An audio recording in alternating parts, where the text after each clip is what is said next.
So hey guys, today we're going to be talking about Therion. Well,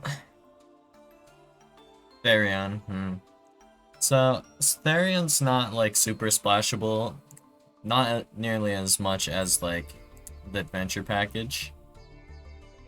And also Therion King Regulus, honestly, feels kind of suckish. Like this might look like a good card, but I don't know. There's something just wrong with it in Master Duel right now, or there's some ruling I don't know about. I don't know. So, for some reason, outside of main phase, Therion King Regulus sometimes just can't respond to stuff. Like, this effect just doesn't work. Is there like a line that says you can only use this during the main phase or something? I don't think there is, right? So why? It just doesn't feel like activating, I guess. Well, whatever. And it definitely doesn't have a restriction on sending itself either, so it just says you can send a Therion monster card as the cost to negate, and Regulus is allowed to send himself to negate. But focusing more on the deck overall, for you to special summon any given Therion monster, you need either a monster like the Illicit type of monster, a same type monster, like for Foom that would be Aqua, for Regulus that would be Machine. But you're also able to use Therion monsters. So basically, yugioh is useless, completely, completely garbage. Like outside of archetype. Well, maybe he can be used as an extender, but it's not like a super good extender, I guess. Because this effect only protects Therions, so self-protection, a non-destructible 2100, 2800 monster, I guess. Boom. Also useless. You have to return a Therion card in your spell trap zone, and one card your opponent controls, so if you have no other Therion, this is not activatable. Therion Bull Ein. You can target one Therion card you control and one card your opponent controls, destroy them.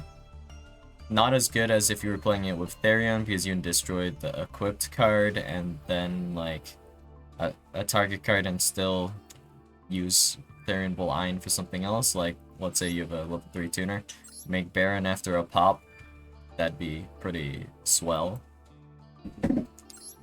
Therion Lilyboria though is actually on the better side because you can Therion Lilyboria send itself and then add Disco or Discoliseum, whatever you prefer, and then that will allow you to add Regulus, equipping Lilyboria from the graveyard onto Regulus, and then you have like kind of overall like 2 Omni Negates. And also you can recover like your Regulus or Lilyboria with Discoliseum and add it back to your hand. When a monster is sent to the destroyed by battle and sent to the graveyard, you can add one. And also outside of archetype, this first effect isn't like super useful. I mean, it's like nice that you have some battle protection, but this is Yu-Gi-Oh! We're talking about. Your opponent's going to nuke your board before even going to battle phase most of the time. Kinda just how it is. But then, anyways, you send a Therion card, or one in this engine Argyro system. So you're just mostly going to be using that to throw out your extra copy of Therions or whatever. Just so you don't draw into them later, because they're not like super useful. Your only targets are generally going to be like Disco or like Regulus, Lilyboria. I'm pretty sure you don't run any other Therion cards aside from these. Maybe if you're feeling a little spicy, you could throw in one Cross, I guess, but still, eh. Because you probably wouldn't search Cross most of the time either, and it might brick you. Not the best, not the worst. But it's an option, I suppose. So we have Therion Charge here. This is basically like trade-in but for Therions. And Therion Charge is one of the few ways you have to get stuff into the graveyard. Like in Archetype, so in Archetype you just have Endless Engine, Argyro System, and Therion Charge, and you have no other ways. So if you don't open or draw into these immediately, you just can't play, because you have no Therion in the graveyard.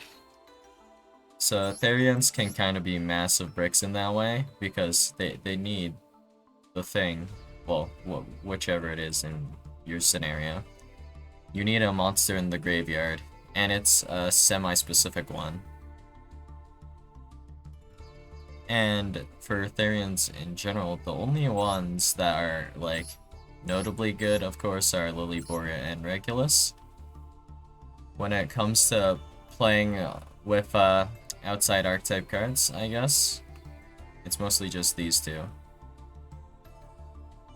And let's see.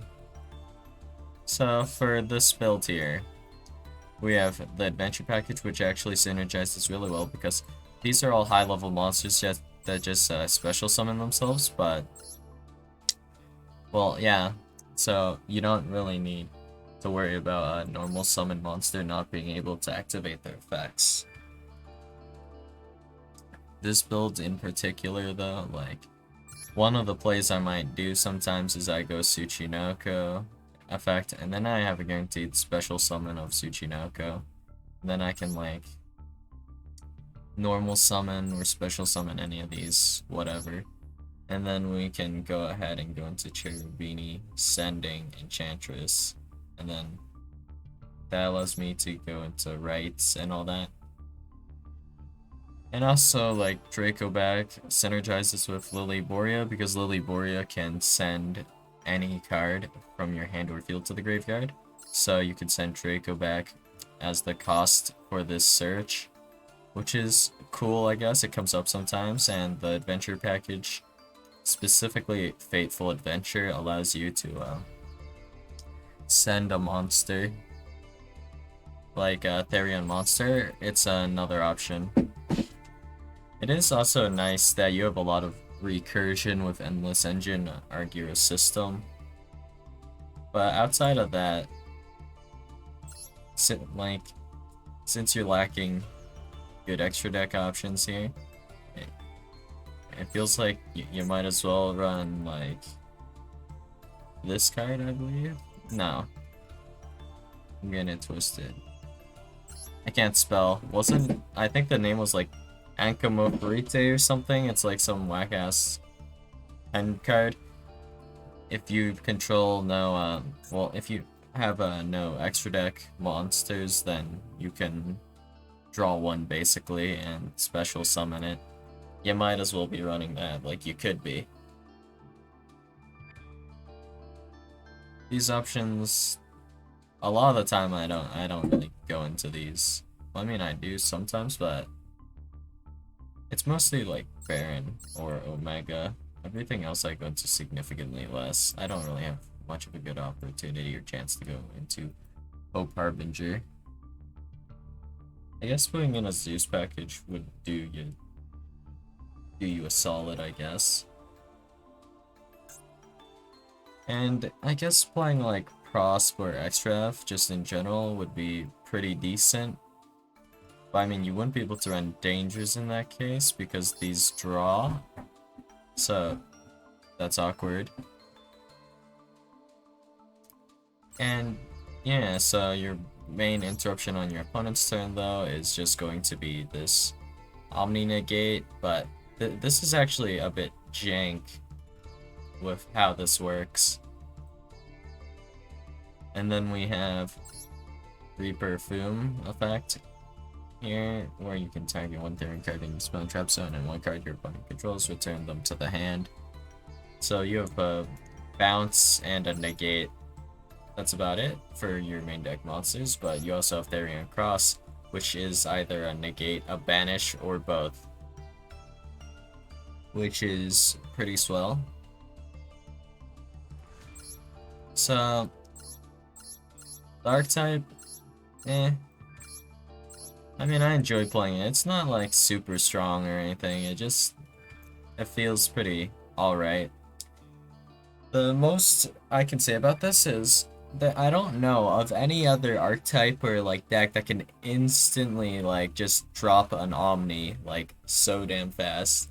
This deck can literally Omni negate on your first summon, which is kind of nutty in its own kind of way. So you can just like special summon Regulus as the first thing you do. Or special summon any Therion with Regulus attached onto it, which is about the same functionally. And then we have, let's see. Well, there was the other trap, but the other trap doesn't really feel like it has much use to me.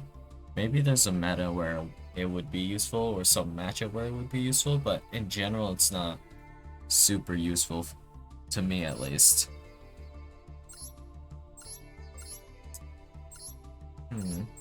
It does look like the deck would do well with trade-in, because I think if I had more copies of Regulus, I would play them, but I don't, so I'm playing with one. But if I did have more copies, I would probably run trade-in with all of these, because it's kind of the same concept as Therion Charge, which is pretty swell in that regard, but